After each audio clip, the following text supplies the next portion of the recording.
C'est le moment où il faut faire une intro. Bonjour à tous et bienvenue dans l'épisode 2 de To The Line, podcast actu. Aujourd'hui, on se retrouve avec Axel Etienne. Merci de m'avoir invité. Bah de rien, avec Bonjour. plaisir. Du coup, Axel, c'est un podcast, je sais pas si t'as regardé l'épisode 1 avec Clément. Non, mais je le mets sur la route. L'objectif, c'est de faire un truc un peu court, un peu comme les invités de Coffee Chatter.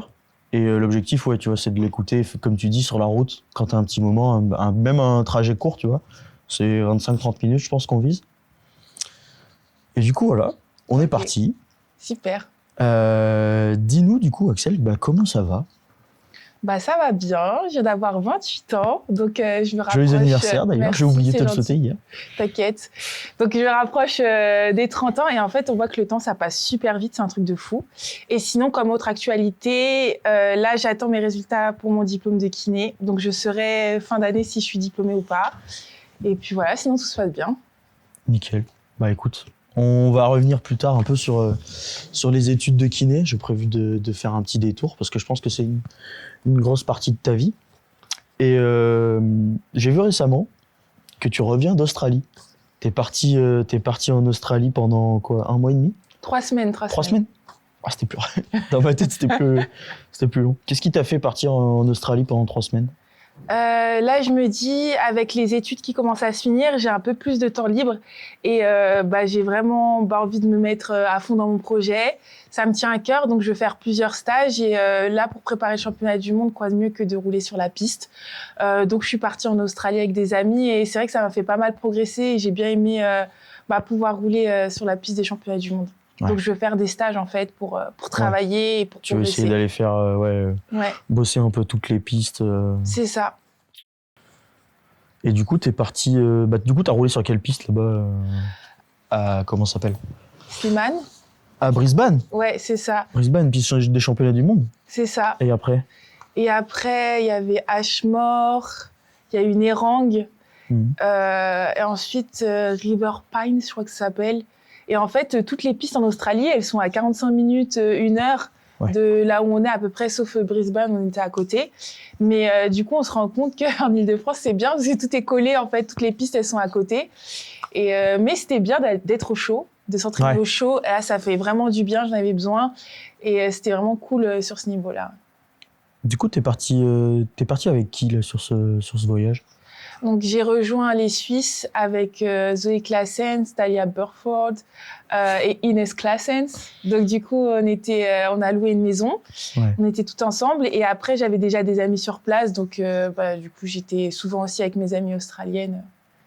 Du coup, t'es allé là-bas pour t'entraîner et pour préparer un peu le championnat du monde. Est-ce que t'as réussi à prendre le temps de profiter là-bas un peu en mode vacances ou pas ? Je trouve que c'est important quand on fait autant de kilomètres de aussi profiter un peu. J'avais pas juste faire les entraînements et rester à la maison, donc c'est vrai que j'ai voulu voir des animaux. Dès que je suis arrivée au final, on a fait du surf, donc c'était intéressant de découvrir ça aussi. Et oui, moi j'aime bien profiter, prendre mon temps et me détendre. Et quand je suis dans un bon mood, en fait, c'est là où je progresse aussi le plus, c'est là où je m'amuse le plus sur la piste. Faut que tout à côté se passe bien aussi. Ouais, t'as besoin de cette légèreté un peu c'est ça. dans ton esprit pour se sentir légère sur ton vélo, quoi. Exactement. Et du coup, on a vu que tu as roulé à la course. Il y avait une course à Brisbane. C'était quoi ? C'était le lendemain ou le week-end d'après championnat océanique ? C'était le lendemain, ouais. C'était le lendemain ? Ouais. Vas-y, raconte-nous comment ça s'est passé. Et au début, il y avait un peu de vent, donc ça faisait peur. Et au final, pendant la course, on n'a pas été trop gêné par le vent, donc ça allait. Après, j'ai pu faire des bons tours, donc j'étais contente. Mais je me suis fait avoir par une erreur technique. Et c'est vrai que c'était un peu dommage, parce que je me suis dit, j'étais bien partie, j'étais dans les 3 premières. Mais du coup, après le premier virage, je me suis retrouvée dernière.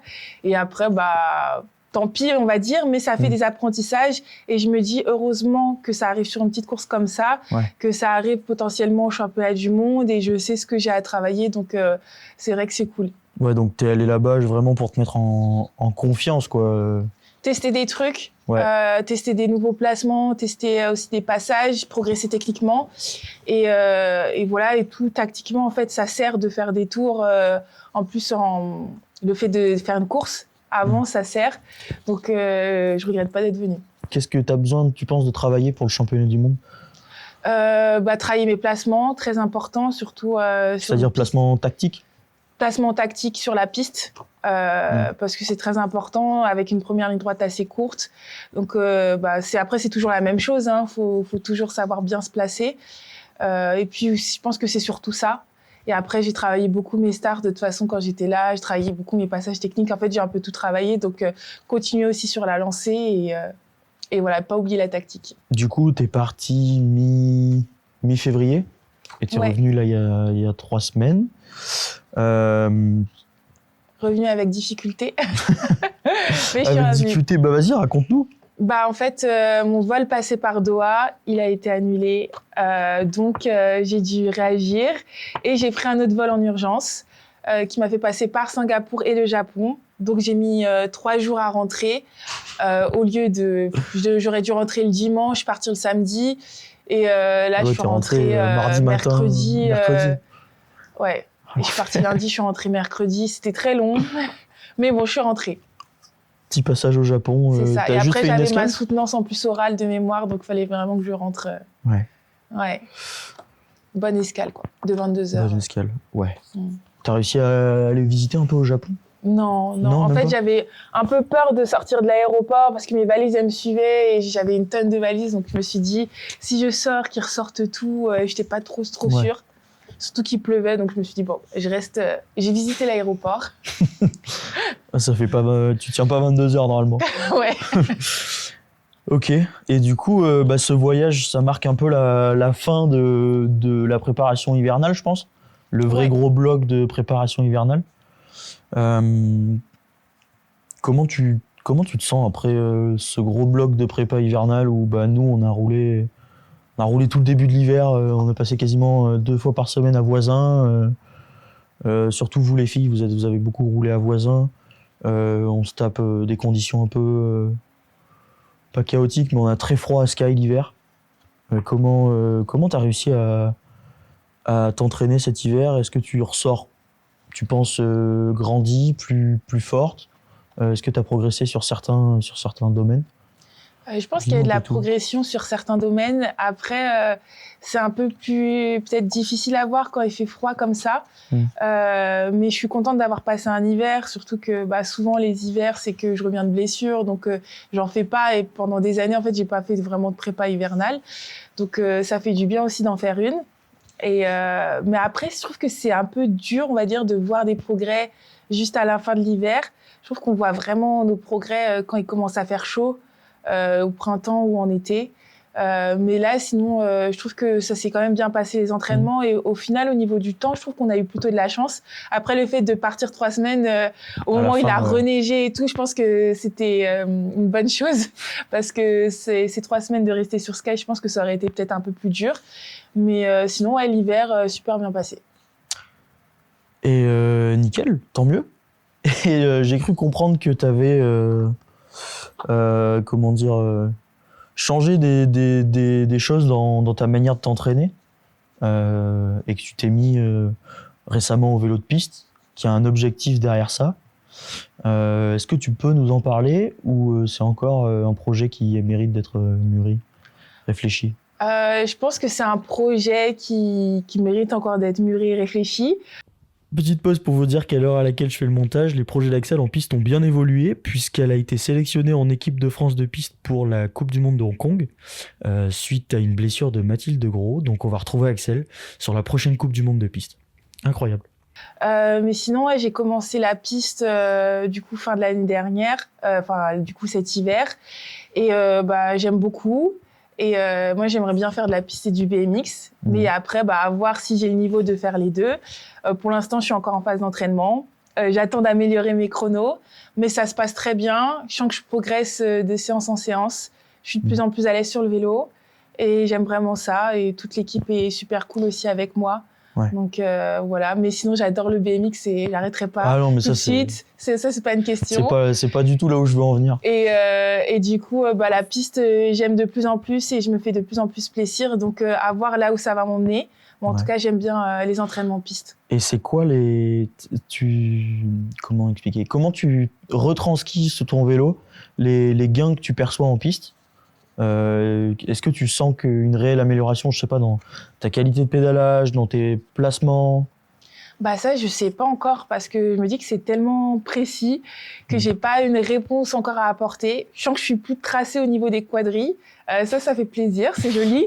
Mais je sais pas si ça s'est vraiment retranscrit encore. Je pense que je le saurai d'ici les semaines à venir ou les mois à venir. Mais en tout cas, ouais, je sens que quand je sors d'une séance de piste, je suis cramée. Hein. Ouais, ça me fatigue bien alors que j'ai du mal à retrouver ça. Par exemple, même après une séance de muscu, des fois, j'arrive, je suis pas plus cramée que ça. Et c'est vrai qu'après une séance de piste, je sens que ouais, j'ai plus rien en fait. Ouais, parce que c'est vraiment un engagement nerveux de... Nous aussi, on en a fait cet hiver et c'était choquant à quel point, en fait, 6 sprints, c'est pas du tout le même ressenti qu'en BMX. Parce que Ouais, déjà, avec le gros braquet, si on commence à faire des 20 mètres, on n'a pas fini enfin, on a mis 2 tours de pédale, quoi. Et donc, en fait, c'est des sprints déjà qui sont plus longs et avec une intensité qui est énorme parce qu'en fait, on prend jamais de vitesse, quoi. c'est clair. Les tours par minute, ça reste... c'est quoi, ça s'arrête à, je sais pas, à 120 tours par minute au max. Et du coup, on a plus... Moi, j'ai la sensation de faire, par exemple, un 6x6 en squat, tu vois. Ouais, De faire 6 reps... c'est long en fait. C'est long, c'est dur et il faut être à fond tout ouais, le temps. tout le temps. Ouais. Et donc, il y a un peu ce truc de nerveusement, ça demande énormément. Et on s'en rend pas forcément compte, mais quand on fait... nous, on a fait 2 séances de piste par semaine. À la fin de la semaine, on était claqués. Et ça nous a vraiment choqués. Ouais, Et c'était vraiment... c'est une expérience. c'est intéressant. Et je pense que on va en ressortir des qualités. Tu sens pas d'amélioration directe sur ton pédalage? La qualité de pédalage quand tu vas faire, par exemple, un sprint en piste et que tu bascules sur ton BMX? T'as pas ressenti pour l'instant d'amélioration, par exemple, sur ton gainage? Parce qu'en piste, ils nous ont forcé à rouler droit. Ouais, Et tu le ressens pas, tu le ressens pas encore sur ton BMX? je le ressens pas encore. Je pense que bah, déjà la compétition de ce week-end aussi, ça va me permettre de voir s'il y a eu des changements. Mais non, je pense que c'est un peu trop précis, mais je le ressentirai sûrement plus tard, à mon avis. Ok. Et du coup, parlons-en, la compétition de ce week-end, première Coupe de France Ouais. de l'année.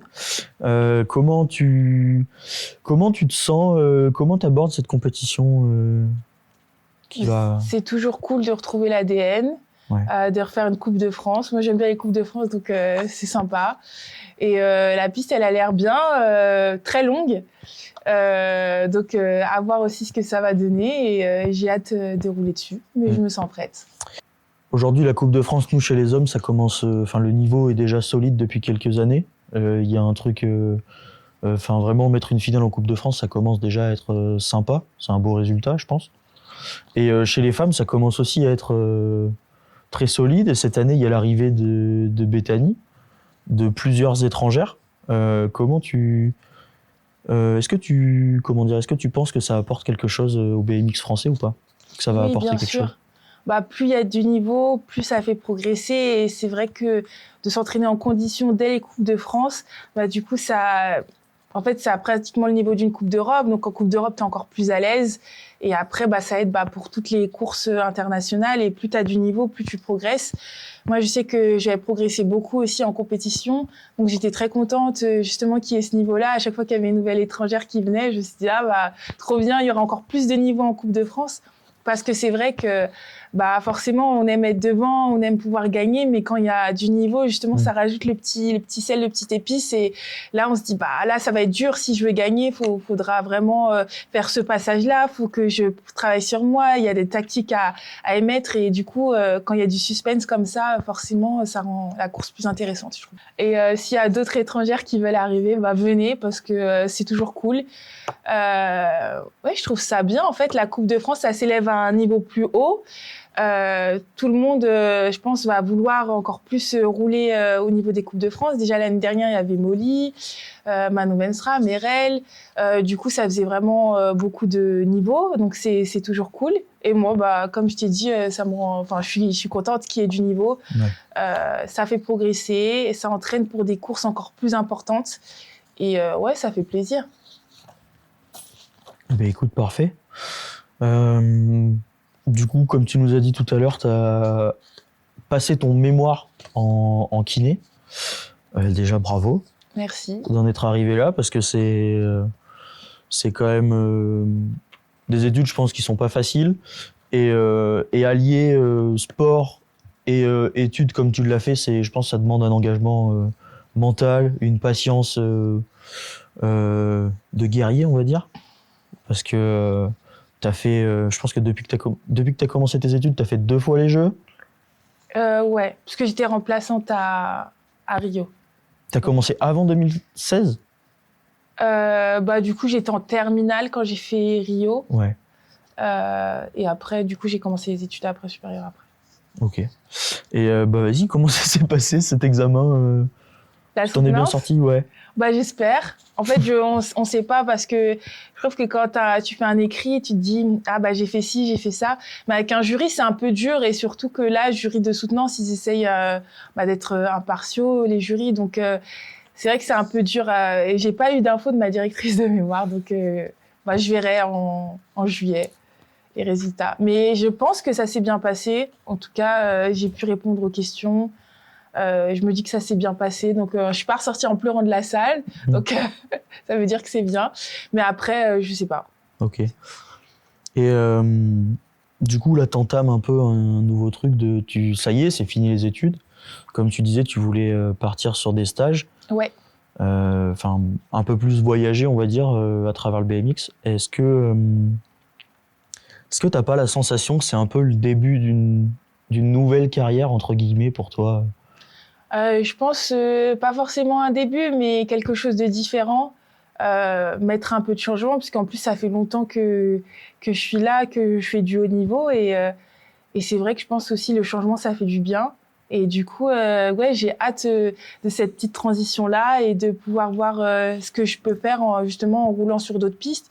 Sachant que moi, j'ai un pilotage, plus je roule sur une piste, plus je me sens à l'aise, plus je progresse, j'ai besoin de ça. Et c'est vrai que ça fait la différence. Et que maintenant, aujourd'hui, il y a pratiquement tout le monde fait ça. Et que quand tu as déjà roulé, on va dire, je sais pas, 10 fois sur la piste, forcément, la Oui, course, forcément. elle se passe beaucoup mieux que si tu la connais qu'une fois aux essais, Ouais, tu réfléchis 30 beaucoup minutes. moins. Bon, bah, nouveau voyage. T'as programmé un prochain voyage ou pas ? Pour l'instant, non, parce qu'il y a pas mal de stages déjà en avril qui sont programmés. Mais à voir si je m'entraîne un peu plus sur Sarion, du coup, vu qu'il y a la Coupe du Monde, les championnats d'Europe. Voilà, je pense que ce serait peut-être la prochaine destination. Mais c'est pas encore programmé. Ok. Axel, est-ce que tu consommes du BMX sur les réseaux ? Quand tu vas sur Instagram, est-ce que tu regardes beaucoup de BMX ? Ouais, quand même, j'aime bien regarder les vidéos passer, ouais. Ok. Bah, je pense que c'est le moment de parler des actus un peu de ce qu'on a croisé sur Instagram. Je te laisse commencer. Alors, il y a une vidéo qui m'a beaucoup intéressée. C'est la vidéo d'une jeune Russe, Simashkina, à Vérone. Parce qu'on voit que... je te montre la vidéo. Comme ça, tu verras, tu pourras décrire. Donc, c'est cette vidéo-là que je me suis dit, ah ouais, ce truc de fou, quand même. Merde, c'est la vidéo en dessous. Ouais, nous, on l'a vu, on était aux essais, là, et on l'a vu sauter en direct. Et vraiment, bien mieux que sur cette vidéo, quoi. Ouais. Et vraiment monstrueuse. Et on l'a vu... quand on y était, là, on a vu les courses, et vraiment, tu vois... T'as l'impression qu'il y a un peu une nouvelle génération de riders qui va arriver, un peu solide, notamment avec elle. Et du coup, on a compté un peu aux essais, les essais du jeudi. Il y avait pas de vent et ça roulait fort sur le devant de quelques catégories. Et c'était, t'avais elle qui sautait, Freya, qui est encore junior. Junior, ouais, J2. T'as pas mal de filles qui se sont lancées sur cette énorme triple. Ouais. Et vraiment, moi, ça m'a fait plaisir et ça me fait réaliser aussi. Je me suis un peu remémoré ce qui se passait 10 ans en arrière, tu vois, où t'es arrivé sur une finale de championnat d'Europe et en fait, personne sautait au bout. Que ouais, le niveau des filles, il augmente. Ouais. Et c'est cool. Et c'est beau à voir. Et justement, par rapport à la vidéo que je t'ai montrée, on la voit qui essaye de sauter la triple au fond, là, à Vérone. Et en fait, le saut, je pense qu'elle s'est mis une grosse frayeur. Justement, elle a dit, ouh, c'était chaud. Parce que, on voit qu'elle est de travers, que voilà, c'est un peu chaud. Mais elle se lance sur cette triple, elle y va. Donc, énorme courage à elle. Et ensuite, tu la revois dans la vidéo d'après qui saute la triple, mais super, nickel. Et là, tu te dis, mais waouh, elle s'est fait peur.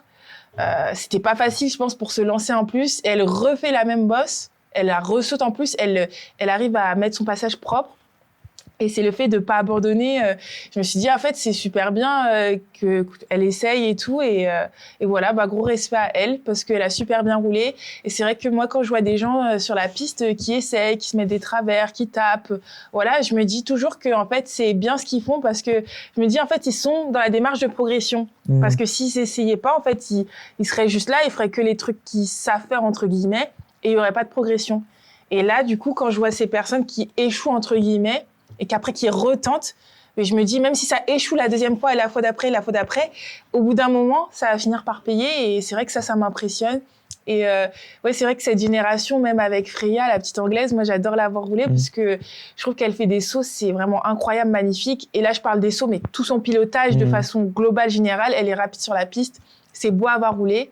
Il y a plein de jeunes, même notamment chez les Françaises, où on voit que ça évolue, ça progresse, c'est beau à voir et c'est cool et ça fait du niveau. Moi, j'aime la compétition, de toute façon, j'aime la confrontation. Donc, c'est clair qu'avec ce niveau-là, ça donne envie aussi de rouler avec elle, de rouler avec les anciennes, les nouvelles. Maintenant, je suis partie des anciennes, ça me fait trop bizarre parce que pendant longtemps, j'étais la nouvelle, entre guillemets. Du coup, ça fait plaisir aussi, toutes ces générations mélangées, sachant que je suis même pas la plus ancienne dans le BMX. Et je trouve ça beau aussi qu'il y ait des anciennes qui performent de fou et qui marchent vraiment bien, qui roulent super bien, comme Alice Post ou Laura Smulders, par exemple, ou qui sont là depuis plus longtemps, on va dire, et qui roulent toujours extrêmement bien. Donc, ça fait plusieurs générations et c'est ça aussi qui est beau dans le BMX, je trouve. C'est magnifique. Tu aurais sauté, toi, la triple? Tu l'as déjà sauté? J'ai déjà sauté l'ancienne. L'ancienne, ouais. Mais du coup, ça fait longtemps que je suis pas venue. En fait, j'ai pas roulé sur la nouvelle Vérone. Je pense que j'aurais tenté après avoir en course, parce que ça fait toujours peur de faire des sauts comme ça. Souvent, je les tente. Après, à voir si c'est possible de le faire en course ou pas. Ou si je me fais trop de frayeur ou pas. Mais ça fait toujours... t'as envie de donner au maximum. Enfin, en tout cas, moi, quand je suis dans une course et que je vois une bosse, même si elle me fait peur, je vais essayer de la faire. Je vais essayer de donner le maximum. Après, à voir si ça passe ou pas en course. Mais ouais, je pense que j'aurais essayé. En tout cas, j'ai pas roulé sur la nouvelle piste encore, donc à voir. Ok. Moi, de mon côté, je voulais aborder un sujet qu'on a vu passer sur Instagram. Ouais. C'est plus un sujet. Je sais pas si t'as suivi l'affaire Bistrong un peu, entre guillemets. Ouais, de loin. De loin. Ah, moi aussi. De loin, ouais. De loin, et je voulais savoir un peu ce que t'en pensais. Parce que là, cette semaine, il y a Maryse qui a annoncé aussi que lui, il sortait un peu de ça. Ok. Il y a Rome qui a annoncé qu'il sortait de ça. Maryse, qui c'est qui sort de ça aussi? Marshall, qui a annoncé sortir de ça. Et je voulais savoir un peu ce que t'en pensais, toi, ton point de vue. Du coup, ce que j'ai compris, c'est qu'en gros, il y a une team qui a été créée et que de base, il y a un contrat qui a été fait ou je sais pas, un accord qui a été passé entre eux et les pilotes, sauf que l'accord n'est pas respecté parce qu'ils payent pas ses pilotes, d'après ce que j'ai compris. Donc, il n'y a pas eu d'effraiement. Il y a beaucoup de retard justement par rapport à ça et du coup, c'est pour ça que des pilotes sont partis. Ce que je trouve normal de partir quand une personne ne nous paye pas. Et je trouve aussi que c'est un peu le problème de façon générale dans le BMX, où des fois, nous, en tant que pilote, on se fait pas forcément respecter et c'est dur de trouver de bons sponsors aujourd'hui parce que soit on n'est pas payé, soit ils disent t'es blessé donc du coup on te paye pas alors que dans le contrat c'était pas ça de base et que du coup en plus d'être blessé t'as pas tes primes de course. Donc du coup, en fait, comment tu vis si les sponsors te payent pas non plus, sachant que tu peux toujours continuer à poster sur les réseaux sociaux, même sans faire des courses si tu es blessé. Donc moi, je trouve qu'il y a un contrat, faut payer ses pilotes. Donc ils ont eu raison de partir. Et puis voilà, enfin c'est tout simple. Et c'est vrai qu'en dehors du BMX, quand on a des partenariats ou des contrats, en général, ça se passe, on va dire, en tout cas pour mon cas à moi, souvent beaucoup mieux que dans le BMX où il y a plein de fois où j'ai pas été payée, en fait, clairement. Dans le contrat, il y avait des primes de course. Tu fais le résultat à cette course, t'es pas forcément payé. Après, là, je travaille avec des sponsors, du coup, qui sont vraiment cool et tout, machin. Mais par le passé, il y a pu avoir des cafouillages. Et c'est vrai que ça te donne pas envie de rester. C'est un manque de respect. Et voilà, du coup, tu pars, tout simplement. C'est super important de sécuriser ces contrats et de les sécuriser autant pour soi que pour la marque, en fait. C'est ça. C'est hyper important que chacun ait ses sécurités dans son contrat et soit sûr d'obtenir ce qu'il recherche à la fin, quoi. C'est clair. Donc faites attention quand vous signez vos contrats. Ouais, mais même quand on fait attention, on a bien tout lu et tout. Si la personne elle dit oh bah non, finalement je veux pas te payer parce que cette année au final j'ai plus assez de budget. Des fois c'est ça, hein. Et du coup bah juste ils te payent pas. Ou ouais. C'est un peu bizarre, mais c'est un peu comme ça dans le BMX. C'est pas très structuré, très clair. Après, c'est pour ça, moi, je suis dans l'armée de champions. Donc ça, moi, j'ai mon employeur, ça, c'est vraiment génial. Du coup, je sais que j'ai pas, on va dire, à m'inquiéter parce que j'ai toujours mon employeur qui est là et que j'ai toujours ma paye par mois. Et du coup, après, je suis plus sereine, en fait. Ouais. C'est du bonus, tout ce qu'il y a autour, quoi. Bah, c'est pas du bonus non plus, ça fait toujours plaisir, mais voilà, faut faire attention, en fait, à ça, à bien s'entourer. C'est pas facile. Est-ce que tu as une deuxième actu, Axel ? Est-ce que tu as regardé la course des hommes à Vérone, la course élite ? Ouais, avec Evan. Et moi, Evan aussi, ça m'a choqué, mais est-ce que tu as vu la course de Ross moi, j'ai vu de l'intérieur, c'était encore pire. Le garçon, tu comprends pas d'où ça sort. Et c'était monstrueux. Et même Vérone, en général, j'ai trouvé qu'il y avait pas mal de pilotes qui accéléraient, et dont Evan, première année élite, qui massacre tout le monde. Ouais. Voilà. Et Ross, en fait, il a toujours marché parce qu'on a quelques années d'écart. Et quand il était jeune, je sais qu'il gagnait tous les challenges mondiaux. Quand il était jeune, donc il a toujours été fort. Et en fait, le temps de s'adapter aussi à la KT, on le voyait peut-être un petit peu moins au début, ses premières années élites. Et là, ça fait quelques années quand même qu'on le voit de plus en plus et qu'il commence à bien marcher. Et qu'après, c'est qu'il a des blessures, donc des coups de patience, mais il commence vraiment à monter, à faire des gros résultats. Donc moi, ça me surprend pas du tout. Parce que je trouve que c'est dans la continuité de ce qu'il faisait déjà avant et ce qu'il faisait quand tu remontes en arrière. Avant, quand il était petit, il gagnait vraiment toutes les courses. Je trouve que c'est mentalement là qu'il est en train d'exploser, quoi. Donc ouais, c'est ça. C'est dans la continuité et il commençait déjà à très bien rouler depuis 2-3 ans et il commençait vraiment à monter. Et là, du coup, c'est logique. Mais tout s'éteint. Oh merde. Du coup, c'est logique ce qu'il fait et c'est très bien pour lui. Et moi, je suis contente. J'aime bien quand, justement, les gens, ils ont eu des petites galères, qu'ils arrivent à revenir. Je trouve ça vraiment cool. Et du coup, trop bien pour lui. Trop bien pour Evan, qui arrive dans la catégorie, qui explose aussi. Donc, c'est vraiment ce que j'ai retenu, en tout cas, de la course élite. Et après, voilà, chez les hommes, trop bien. Chez les femmes, j'adore regarder les courses. Et du coup, petite remarque par rapport à une Russe, à une pote russe à moi d'ailleurs, qui a failli faire 3, elle a fait 4e. Donc attends, si je me trompe pas. Ah oui, Yaroslava Bondarenko, voilà, qui a très bien roulé tout le week-end de course. Et petite mention à elle, parce que du coup, elles sont restées plusieurs années sans faire de compétition internationale, très dur. Là, elles reviennent, elles sont revenues l'année dernière. Et du coup, on voit vraiment une progression nette par rapport à l'année dernière, parce qu'elle était déjà très forte. Mais le fait de pas faire de compétition internationale, du coup, il y a un décalage aussi avec le niveau quand tu reviens. Et là, elle revient de plus en plus fort. Donc voilà, bon pilotage. Elle a failli faire le podium. Belle surprise. Enfin, c'est pas vraiment une surprise, elle était déjà forte. Mais en tout cas, ça se concrétise par des résultats. Elle a fait 4e, voilà, une Coupe d'Europe. Et puis, montée en pression en général de beaucoup de Russes. Parce que chez l'U23, il y a 2 femmes qui montent sur le podium. Ouais. Chez les élites hommes, je crois qu'il y a des Katichev qui met une demi de sûr. Et peut-être un autre russe, je ne connais pas son nom. Parce que nous, forcément, on ne les a pas vus depuis 4 ans. Ouais, depuis super longtemps, ouais. Et montée en pression générale, je pense, des Russes qui vont revenir à la compétition et qui vont se réinstaller un peu dans le paysage. C'est ça. Et puis voilà, ça fait plaisir. Ouais, ça fait plaisir. Clair. C'est clair, parce qu'il y a du niveau et c'est bien quand tu fais une course et qu'il y a tout le monde, quoi. Du coup, qu'elle soit de retour, ça fait plaisir. Ça fait plaisir. Bon, bah, Axel, je crois que c'est le moment de passer aux questions rapides. J'ai quelques questions pour toi. Ok. Tu vas essayer d'y répondre le plus vite possible. Ok. Est-ce que tu es prête? Vas-y. Oula. Ton braquet préféré? 47-17. Ok. La prochaine piste que tu aimerais découvrir?